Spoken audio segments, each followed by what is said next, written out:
Well, good morning, everybody. It is August 19th, 2020, and it's our favorite time of the day. It is Sports Talk with Corey. Woo!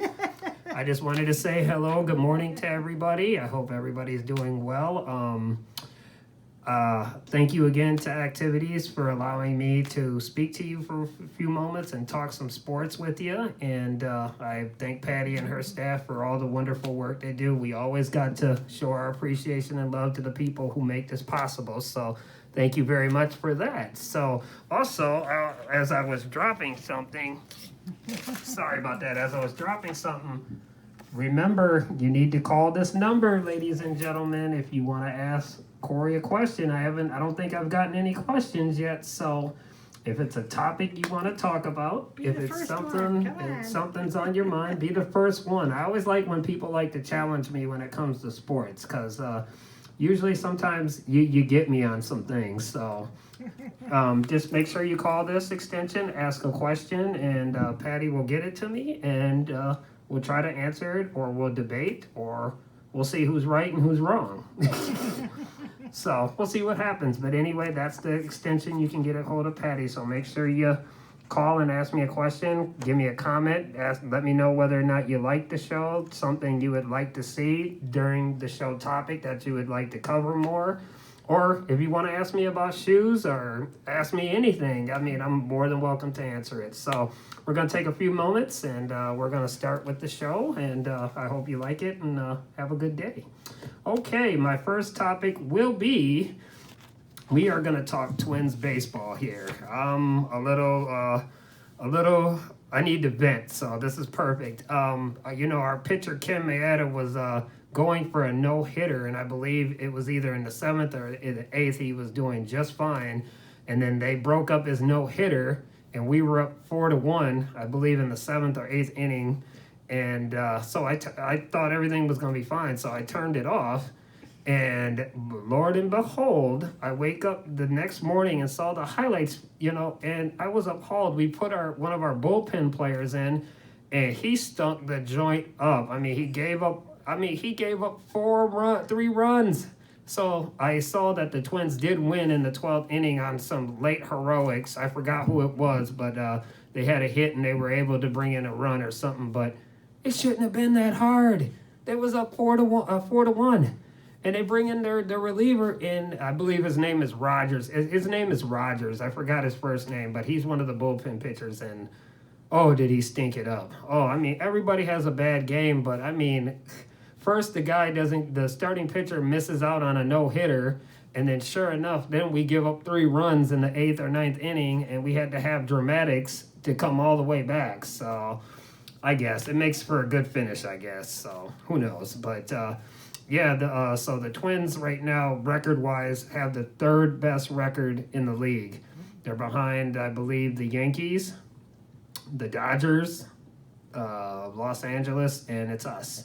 So I think with the 3 records, I think we're separated by one loss and like maybe one win in the win column. So we're doing pretty good. I mean, our pitching, our starting pitching is okay, but I'm telling you, those bullpen players got to step it up, because in the beginning of the year they were doing great, and then I don't know, maybe they just turned the light off the switch and decided to not start playing. I don't know, but who knows? But we have 2 more games tonight and tomorrow with the Milwaukee Brewers. They're here in Minnesota to play at Target Field. We did win, and again, that was last night's game, so we have 2 more with them, and then I think we go back out on the road again. So who knows? I don't really have any other comments about the Twins other than, I was not very happy this morning, and I had to scream when I got in the car because of what I heard and what I saw. So hopefully they'll get it together, and that that bullpen will get better. So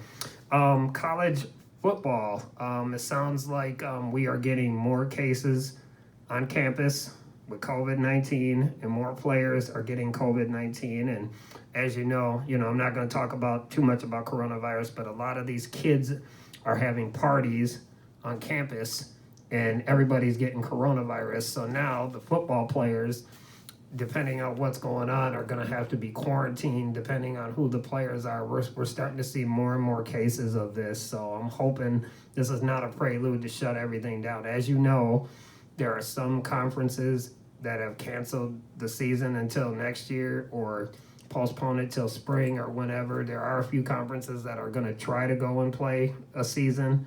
Just depends, like for us with the Gophers, we are in the Big Ten Conference, and I guess one of our Ohio State's players from the Ohio State Buckeyes is getting parents and players to sign a petition to get everybody to play. And my feelings on that are, I want the kids to play, but we have to think about health-wise. It's a bummer because I can't even play sports right now, and I'm not very happy about that. But we have to think. I'm a big person of thinking safety first, because if you get sick and these kids get really, really bad, as you know, people are dying from the coronavirus. So we have to be very careful that's a tricky slope, and I don't know how college football is going to handle that. But when you're getting kids to sign petitions that they want to play, and you got parents that want their kids to play, it's a tough, tricky slope. And colleges are losing money when they're canceling the season, and with the NCAA, it's always been about money. It's about money. They got to try to make money off these kids. So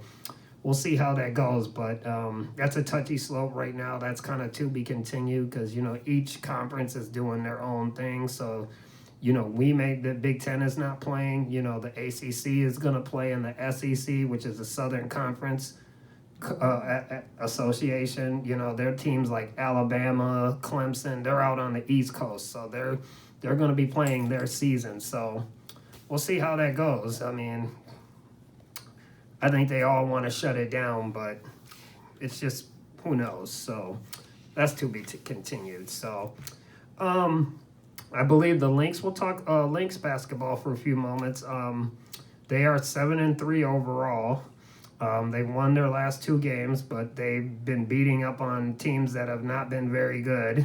We played the New York Liberty, and we played Washington, and those teams are not very good. And when we played last week, we played 2 good teams, and we didn't do very well. So we're kind of in the middle of the pack. We're sitting in third as far as our overall standing, going into a game with the Dallas Wings tonight. And that can be found on the schedule, and that is a 7:00 game on, I believe, on one of the ESPN affiliates. We'll have to. I'm sure Patty will have it up for you, and we'll figure that out for you. I know she usually puts stuff in the hallways, so you just keep tuned. But the Lynx are on, and right now Sylvia Fowles is our star center player. She is out again tonight. She suffered a grade 2 calf strain. So a grade 2 calf sprain. The player's name? Oh, Sylvia Fowles.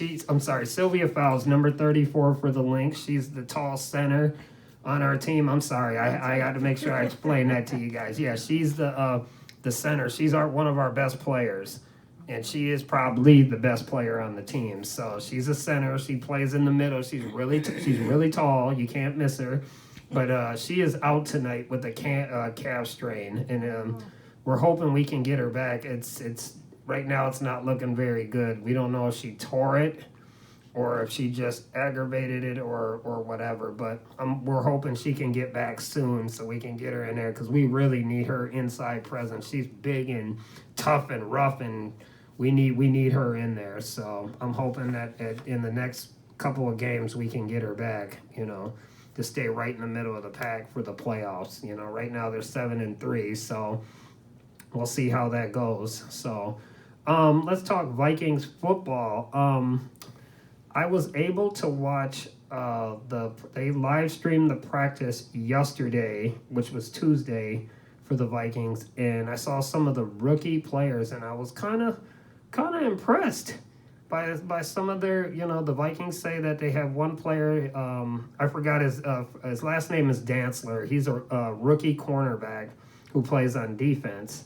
And they said they were very impressed with his practice the day before that. So I got on and watched him, and I was pretty impressed. I'm impressed by some of their rookies. Of course, it's just practice. We got to wait till we get to the game to really see how good they are. But With the Vikings, again, my biggest concern is their defense.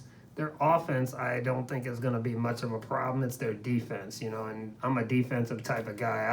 I like hard hitting defense. So I'm a little concerned about their secondary, which is their cornerbacks. Their cornerbacks, they don't really have a star cornerbacks this year. That's why they have a lot of rookies that are trying out for that position. So we'll see how that goes. But I'm really, really concerned about the Vikings defense. Usually I complain about Kirk Cousins a lot, and people who know me around here know I complain about Kirk Cousins, but I'm gonna go a different direction today and say that I'm concerned about the defense. So hopefully we'll keep practicing hard, and I'm a little disappointed that we can't have two. I understand why because of COVID, we're not doing any preseason games, but it would have been nice to at least get those rookies out there to practice in a real game, a preseason game to see what we have. But unfortunately, we're not going to get to see what we have until September 13th or 12th was when the season starts. So,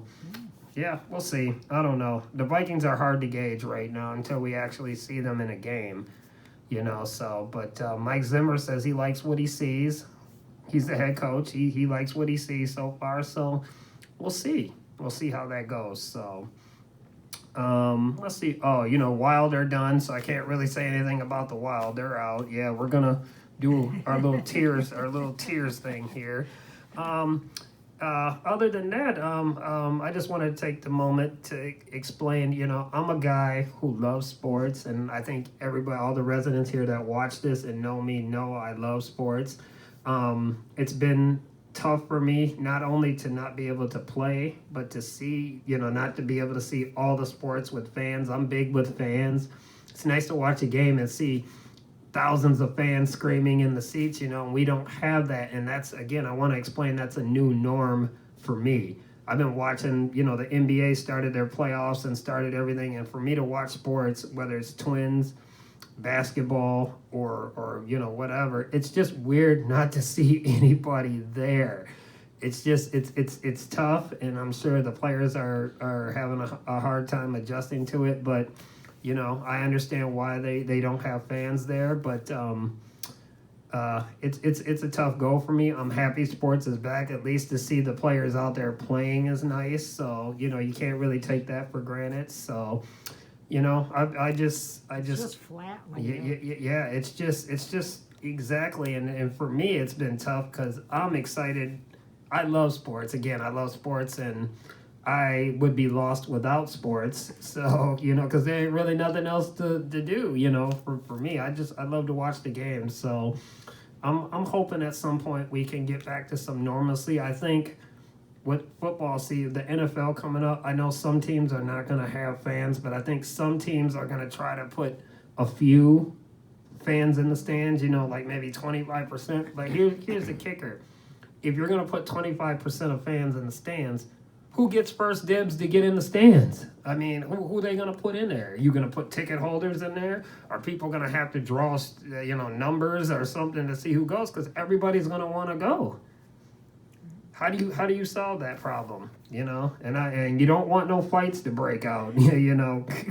So it's gonna be interesting how they want to do that. I think they're gonna try to phase that, but I still think we're a little far away from that right now, with COVID people testing positive, and, with some of the tests, sometimes, you get tested, you're negative one day. A lot of the players were saying that one day you may be negative, the test may be wrong, you'll take it the next time, and then you're positive. So, we'll see what happens. So, it's just one of those things. So, but I'll tell you again, them Twins better get that bullpen taken care of. Cause see, now that's on my mind. Them Twins better get that bullpen fixed. Cause I was very shocked this morning when I turned on Sports Center to watch all the sports before I left for work, and boy, I almost dropped my cereal on the floor when I saw that. I was just like, what?